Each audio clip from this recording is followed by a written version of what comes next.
Hola chicos, bienvenidos. Soy Luis Orellana, médico cardiólogo. Soy jefe de trabajo práctico de la materia de prevención y terapéutica de enfermedades cardiovasculares. En el día de hoy vamos a desarrollar el tema de hipertensión arterial. Para eso vamos a primero hacer hablando sobre la fisiología de la presión arterial, que es la presión arterial. Vamos a ver la fisiopatología de cómo la presión arterial se puede ajustar en forma rápida o a regular a largo plazo. Vamos a hacer una clasificación de la presión arterial. Vamos a hablar luego de la epidemiología, de la prevalencia de la hipertensión arterial en nuestra población y vamos al final a hacer un resumen sobre la hipertensión arterial como factor de riesgo, la importancia que tiene manejar bien el control de la presión arterial y valorar el riesgo cardiovascular de un paciente cuando ya tenemos el diagnóstico de hipertensión arterial, un breve resumen sobre la forma de estudiar al paciente hipertenso, en cómo hacemos el diagnóstico. Para iniciar vamos a decir que la presión arterial es la fuerza que la sangre hace contra la pared con la pared interna de las arterias en su recorrido y que esto va a depender del volumen minuto y de la resistencia periférica. Vean que esta definición de presión arterial ya involucra un poco la fisiopatología. Vamos a hacer un repaso de nuestro aparato circulatorio. Este esquema representa nuestro aparato circulatorio con sus dos circuitos, el circuito mayor de alta presión, ustedes saben que se inicia en el ventrículo izquierdo a través de los grandes vasos de las arterias, de la aorta, y después este esquema acá representa los capilares arteriales, los vasos de pequeño calibre, que son los que van a jugar un rol importante en lo que es la resistencia periférica. Como la sangre retorna hacia a través de la vena y de los linfáticos hacia la aurícula derecha, de ahí hacia el ventrículo derecho y a través de la arteria pulmonar hace el intercambio gaseoso en los pulmones, captando el oxígeno y así cerrando el circuito menor a través de las venas pulmonares, que regresa hacia la aurícula izquierda. Este esquema, quiero recalcar la importancia que tiene, porque la presión arterial, dijimos que es la fuerza que la sangre hace contra la pared interna, pero esta sangre se transmite también en forma retrógrada hacia el ventrículo izquierdo, aumentando el trabajo del músculo cardíaco. Vamos a ver que a mayor presión arterial, mayor resistencia, mayor dificultad para el ventrículo izquierdo. Esto va a influenciar directamente en el riesgo cardiovascular, tanto de los vasos como del músculo cardíaco. Recordarles que está en un esquema, pero que en realidad nuestro corazón y nuestros grandes vasos se encuentran en el espacio virtual denominado mediastino, que se encuentra entre medio de los pulmones. Yendo a la fisiología de la presión arterial, vamos a decir que la presión arterial depende del volumen minuto y de la resistencia periférica. Que cualquier situación que aumente el volumen minuto o aumenta la resistencia periférica, vamos a tener un aumento en las cifras de presión arterial. Desglosando esta fórmula, vamos a ver que el volumen minuto a su vez va a depender del volumen sistólico y de la frecuencia cardíaca, ¿cierto?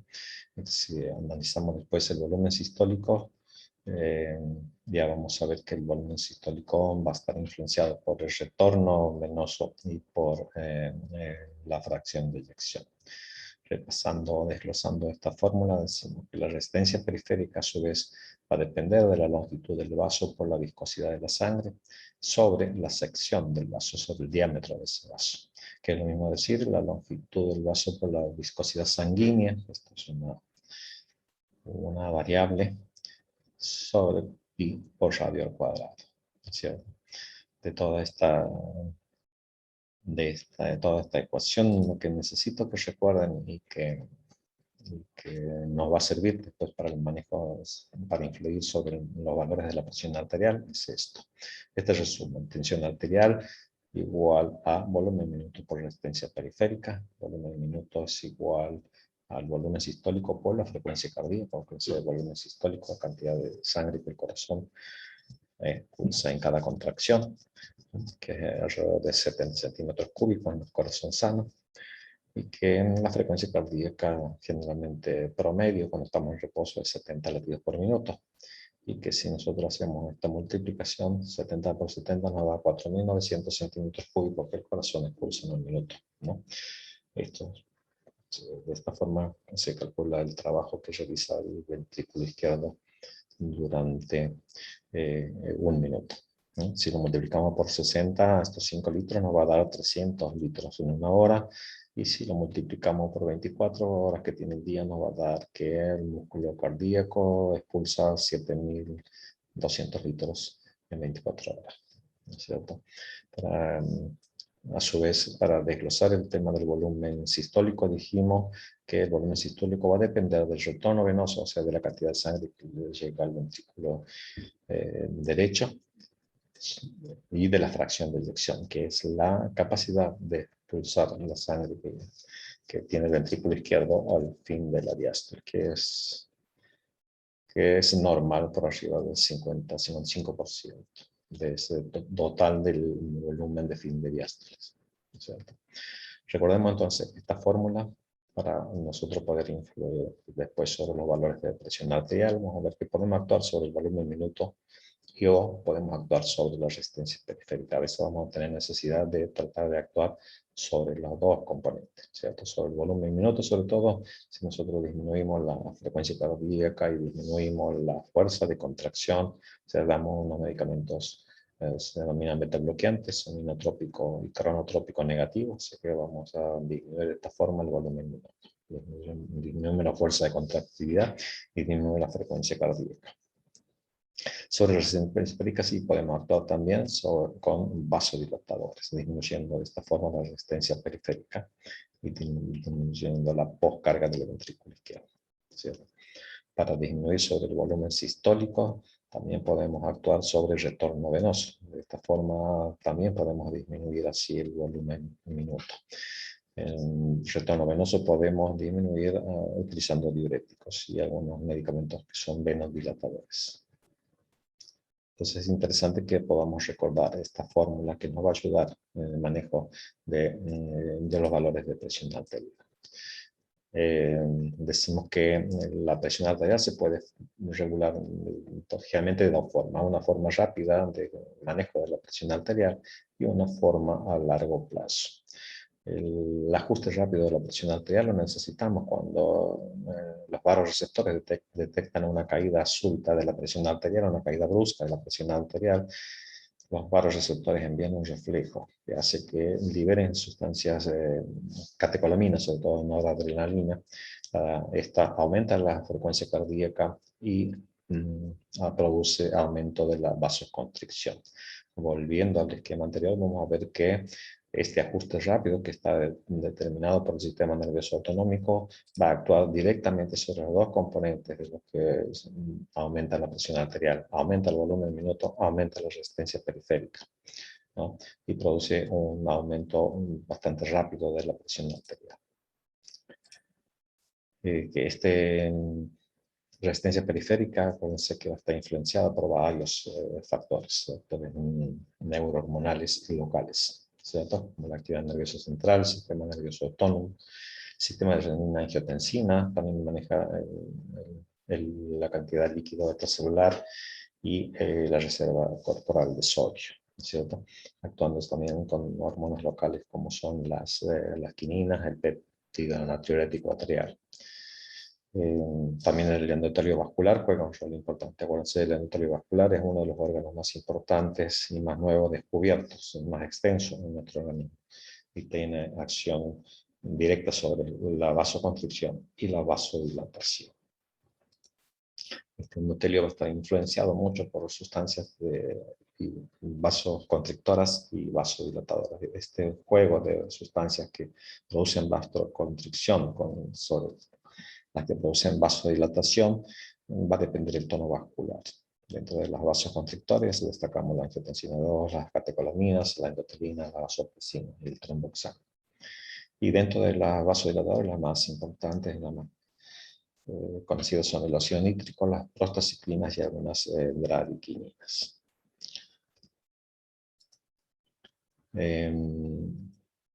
El endotelio vascular, en sus condiciones normales, produce liberación de óxido nítrico, predominando la vasodilatación. Pero hay varias sustancias, entidades clínicas también, que van a producir una disfunción del endotelio vascular, ¿no es cierto? Y esta función del endotelio va a estar alterada, entonces van a predominar los efectos vasoconstrictores sobre los vasodilatadores. Esta disfunción endotelial ya está documentada en los estadios iniciales de la hipertensión arterial, en los pacientes que tienen síndrome metabólico con resistencia a la insulina y en los pacientes que tienen perímetro abdominal aumentado.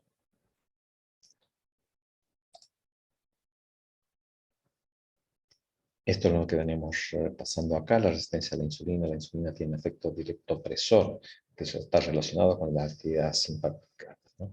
Además, produciendo hipertrofia vascular, aumento de la reabsorción de sodio y aumento del remodelamiento de los vasos sanguíneos, ¿no? El adipocito también en forma directa produce estimulación y liberación de aldosterona. Los mecanismos a largo plazo son los que perpetúan los valores de la presión arterial, cuando están elevados sobre todo, ¿no es cierto? Y en esta regulación a largo plazo de la presión arterial, recuerden que el riñón juega su rol fundamental, sobre todo en la regulación hidroelectrolítica, regulando el líquido extracelular y el balance de sodio. El balance de sodio, que en general está determinado por la ingesta y la capacidad de excreción del mismo.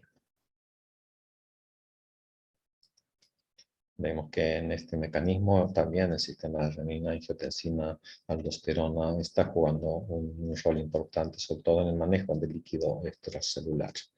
También tiene capacidad para reducir también el líquido extracelular, disminuyendo de esta forma la volemia. De esta forma disminuye el retorno venoso y reduce la presión arterial. También hay fenómenos de excreción de sodio por presión, una regresión por presión, ¿no? Un aumento de la presión arterial van a llevar a un aumento de la excreción de sodio. Todo este sistema renino-angiotensina está muy extendido por todo nuestro organismo, ¿cierto? Ustedes van a ver que está generalmente en la corteza adrenal, en los riñones, en el intestino, en el sistema nervioso central, en todos nuestros órganos, en el corazón, en el músculo lisovascular, en la médula adrenal. Vamos a ver cómo actúa de diferentes formas, ¿no es cierto? Por ejemplo, en la médula adrenal libera catecolamina, de este modo va a producir vasoconstricción y va a aumentar la resistencia periférica.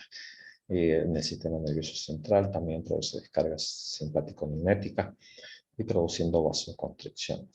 De esta forma va a siempre aumentar el gasto cardíaco, aumentar la resistencia periférica y también regular el líquido extracelular.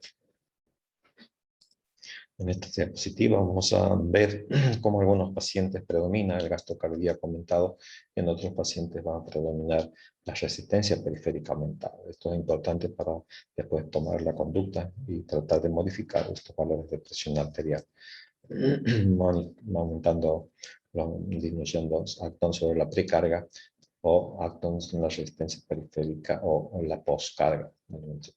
Ustedes van a ver que como la disfunción endotelial, como la obesidad, como algunas alteraciones genéticas, así como también el tema del estrés, van a producir hipertrofia vascular, aumento de la contracción arterial y aumento de la resistencia periférica. O sea, a su vez también el exceso de sodio actúa sobre el aumento del volumen y del líquido extracelular, ¿cierto? Produciendo aumento de la precarga y de esta forma aumentando el gasto cardíaco. Hablando ya de hipertensión arterial, o sea, de valores elevados por arriba de 140, por arriba de 90, decimos que en pacientes hipertensos, cuando en 2 o más ocasiones se controlan valores de presión arterial elevados, la sistólica por arriba de 140 o la diastólica por arriba de 90. En esta forma vamos a clasificar a los pacientes hipertensos en hipertensos esencial, o sea, hipertensión esencial o primaria, que es la mayoría de los casos, más del 90%, hipertensión arterial secundaria. Esas son las dos grandes divisiones que manejamos en la hipertensión arterial. ¿Cierto? La arterial esencial no identificamos una sola causa etiológica, sino que depende de algunos factores genéticos y de factores ambientales y factores conductuales que van a hacer que la cifra de presión arterial se mantengan elevada. En hipertensión arterial secundaria es cuando podemos identificar una causa que está haciendo que la presión arterial se mantenga siempre elevada. En general son las menos y las más frecuentes son las alteraciones renales o vasculorrenales, de las glándulas suprarrenales, algunos problemas de tiroides o de hipófisis o del sistema nervioso central, algunos tumores del sistema nervioso central, la coartación de aorta también produce hipertensión arterial, sobre todo en miembros superiores. Pero estos son los menos casos. Los más frecuentes acá son los renales y las vasculorrenales, o sea que dependen de la estenosis de la arteria renal, que en general está relacionado con una enfermedad aterosclerótica o con alguna fibrodysplasia. Pero el 90% de nuestros pacientes no vamos a identificar una causa única, ¿cierto? Al no poder identificar una causa única, esto nos va a dar una pauta de que la presión arterial en general no lo podemos curar, pero sí lo podemos tratar, lo podemos medicar. Esto vamos a ver un poquito más adelante. Yendo a los estadios de la presión arterial, decimos que la presión arterial se considera normal cuando está por debajo de 130 o la sistólica debajo de 80 la diastólica. Esta clasificación ha quedado un poco ya retrasada, esto se está modificando y hay muchas guías que no comparten estos valores, pero nosotros no estamos manejando todavía dentro de estos valores. Estadio 1 de la presión de la hipertensión arterial, cuando la sistólica está entre 140 y 159, y o 90 o 99 de diastólica. Hipertensión estadio 2 entre 160 y 179 de sistólica, y o 100 o 109 de diastólica, y en estadio hipertensión arterial estadio 3, cuando la presión arterial sistólica está por arriba del 180 y o la diastólica por arriba del 110. Hay una entidad que se denomina hipertensión sistólica aislada, es cuando la sistólica se encuentra por arriba de 140, pero la diastólica se mantiene por debajo de 90 milímetros de mercurio. Entonces, el diagnóstico de la hipertensión arterial, vamos a necesitar hacer una correcta medición. Este tema lo van a desarrollar más extenso en la próxima clase con el profesor Ramón Álvarez, que van a hablar sobre todo de las técnicas, de los diferentes, de los requisitos y de las técnicas para el control de la presión arterial. Pero decimos que necesitamos 2 o más controles por arriba del 140 y 90 de diastólica, tomados en diferentes ocasiones y en generalmente promediado 2 o más controles de la presión arterial en cada encuentro. Siempre que el paciente se encuentre en condiciones basales de reposo, que ya vamos a dar una mirada rápida más adelante para ver cuáles son esos requisitos. Una vez que hacemos el diagnóstico, necesitamos una buena historia clínica que esté bien hecha para que oriente un poco hacia el diagnóstico y tratar de buscar una causa etiológica para descartar mediante algunos estudios complementarios que no se trate de una hipertensión arterial secundaria. Siempre debemos tratar de investigar que no haya una causa que esté manteniendo los valores de presión por arriba de los normales. El diagnóstico de hipertensión arterial, acuérdense, siempre debe ir acompañado de una valoración del riesgo cardiovascular global de esa persona y si tiene alguna condición clínica asociada. Hacemos un repaso rápido de cuáles son los requisitos necesarios para que la medición de la presión arterial sea considerada válida.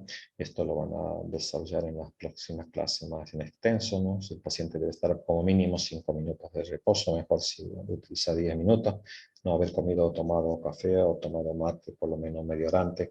Si fuma, lo ideal es que no fume por lo menos 1 hora antes. El paciente debe estar sentado, apoyando la espalda, apoyando el brazo, o sea, el paciente que se encuentre cómodo, ¿no? Debemos elegir bien el manguito, el tamaño y la colocación del manguito son importantes, eso van a tener que ver más adelante. El paciente debe estar relajado, sin moverse, sin cruzar las piernas, sin hablar y tener su vejiga vacía. ¿Cierto? Las lecturas generalmente cuando hacemos con tensiómetros digitálicos automáticos se deben realizar 2 o más lecturas repetidas con un intervalo entre 0,5 o 1 minuto, ¿cierto? Generalmente descartamos el primer control y promediamos los controles o anotamos por lo menos el segundo registro con los tensiómetros digitálicos. Una diapositiva para ver la posición correcta que debe tener el paciente. Y vamos a entrar ya en lo que es la epidemiología, diciendo que la hipertensión arterial es una enfermedad muy prevalente. En la última encuesta dio un 36% de la población general padece de hipertensión arterial, según la cuarta encuesta nacional de factores de riesgo, que esta prevalencia aumenta cuando aumenta la edad, a medida que aumentan los años, y que se acerca a cerca del 80% cuando los pacientes tienen mayor de 75 años, ¿no? Vamos a decir que la hipertensión arterial forma parte de las enfermedades crónicas no transmisibles, donde se encuentran las enfermedades cardiovasculares, la enfermedad renal crónica, los tumores, la enfermedad pulmonar obstructiva crónica, la diabetes, forman parte de las enfermedades crónicas no transmisibles, que son primera causa de muerte en todo el mundo. O sea, alrededor del 60% de las muertes están atribuidas a las enfermedades crónicas no transmisibles, y el 80% de esas muertes se producen sobre todo en países en vía de desarrollo, ¿no?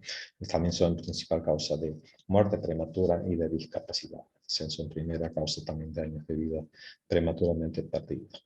Podemos decir que son más frecuentes en sectores sociales más bajos, o sea, más vulnerables.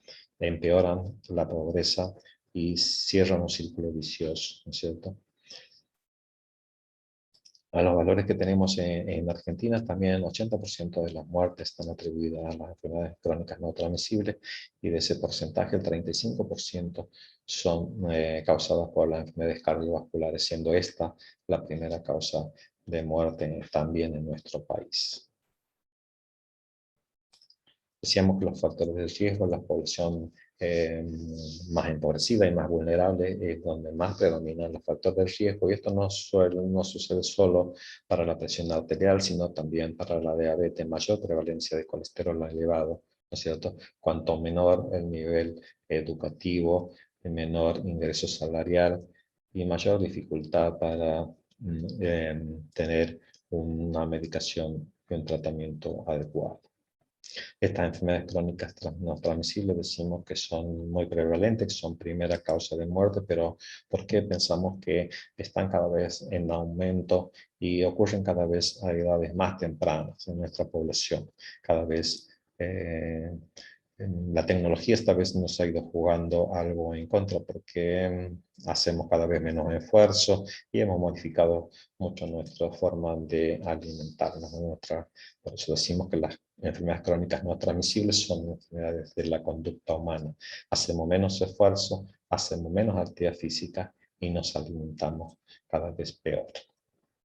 Esta combinación de menor esfuerzo, mayor sedentarismo y mala alimentación trae como consecuencia de mayor sobrepeso y obesidad, ¿no es cierto? Los alimentos ultraprocesados y procesados, junto con el humo del tabaco, la inactividad física, están amenazando la expectativa de vida y la calidad de vida de las futuras generaciones, ¿no es cierto? Mayor prevalencia de sobrepeso, mayor síndrome metabólico, mayor prevalencia de diabetes, mayor enfermedad cardiovascular. Esto significa menor expectativa de vida con peor calidad de vida. Esto es algo que nos debe comprometer a todos, no solamente a la parte de salud, sino interactuar en forma multisectorial.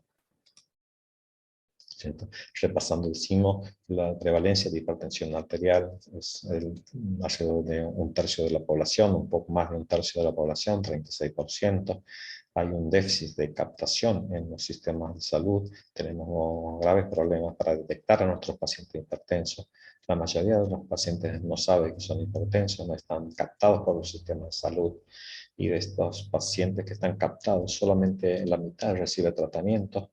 Y de esa mitad que recibe tratamiento, solamente un tercio de ellos o un poco menos está bien controlado. O sea, 2/3 de los pacientes que reciben tratamiento no cumplen con las metas, o sea, no llegan a los valores necesarios.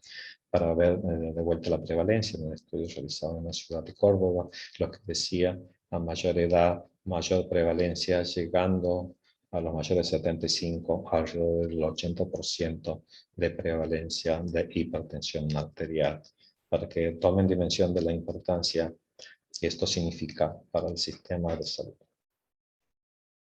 Tenemos el diagnóstico de nuestro paciente hipertenso. ¿Cómo que podemos hacer? Bueno, confirmar primero el diagnóstico es un primer paso importante. Establecer el riesgo cardiovascular global, porque vamos a ver que la conducta que vamos a tener ante un paciente que hemos diagnosticado de hipertensión no depende solamente del valor absoluto de la presión arterial, sino que de su riesgo cardiovascular. Detectar posibles causas de hipertensión arterial secundaria debe estar siempre presente este objetivo y realizar algunos estudios complementarios básicos de nuestro paciente que hacemos el primer diagnóstico de hipertensión arterial. Pidiéndole un laboratorio de rutina donde está incluida una creatinina, un perfil lipídico y también microalbuminuria, un electrocardiograma y radiografía todas los estudios complementarios básicos de un estudio de un paciente hipertenso recién diagnosticado. Esto nos va a ayudar a determinar estos valores, nos va a, sobre todo la microalbuminuria, el perfil lipídico, el valor de la glucemia, nos va a ayudar también para establecer el riesgo cardiovascular de nuestro paciente. Riesgo cardiovascular, que lo podemos estimar con algunas tablas. Ahora se han creado unas calculadoras de riesgo que son generalmente más fáciles de utilizar. Riesgo cardiovascular global de la población, ¿no es cierto? Es el riesgo que tiene una persona de padecer un evento mayor cardiovascular, infarto agudo de miocardio o accidente cerebrovascular para los próximos 10 años. En general esto lo hacemos con estas tablas creadas por la OPS y por la OMS, ¿no? Donde están divididas bueno, varones, mujeres, fumadores, no fumadores, diabéticos, no diabéticos, ¿no? Y se toma en cuenta el valor de la presión arterial y los valores de colesterol en sangre. De esta forma establecemos de forma rápida, estimamos un riesgo aproximado para los próximos 10 años de tener un evento mayor. Los pacientes que tienen alto riesgo debemos actuar con mayor premura, haciendo estudios complementarios y dando tratamientos adecuados para tratar de disminuir el riesgo cardiovascular de esta persona. Dijimos que no solamente nos interesa el valor de la presión arterial, sino las otras condiciones, si el paciente tiene o no tiene factores de riesgo, si tiene o no tiene alguna condición clínica asociada. Por eso podemos ver que dijimos que estos valores de 130 a 139 son valores considerados limítrofes, ¿no? Con un riesgo promedio si no tiene otro factor de riesgo, pero que a medida que suma factor de riesgo, un paciente con estos mismos valores puede tener un riesgo alto o un riesgo muy alto si tiene una condición clínica asociada, si es diabético, si tiene problemas renal crónicos o si tiene un evento cardiovascular previo, ¿no es cierto? Como mensaje final, decir que recordar esto, que la hipertensión arterial es una enfermedad crónica que generalmente no tiene sintomatología, ¿no es cierto? Esto es importante para descartar cuadros de pseudo hipertensión arterial, que son aquellos pacientes que llegan con alguna situación a una guardia, con migraña, con epistasis o con un cuadro de vértigo, se le controla 170 de presión arterial y se le atribuye como causa de la migraña. Eso generalmente es un cuadro de una hipertensión arterial reactiva secundaria al estrés que produce esa situación clínica. Eso es denominado pseudohipertensión arterial. No es ocasión para el diagnóstico, para confirmar el diagnóstico de hipertensión arterial cuando hay una situación de estrés que está produciendo los valores de presión arterial elevada, ¿no es cierto? Eso es un cuadro de pseudohipertensión. Sí se debe aprovechar esa situación para recomendar, hacer consejería, es decir, recomendarles controles de la presión arterial y un seguimiento de sus síntomas.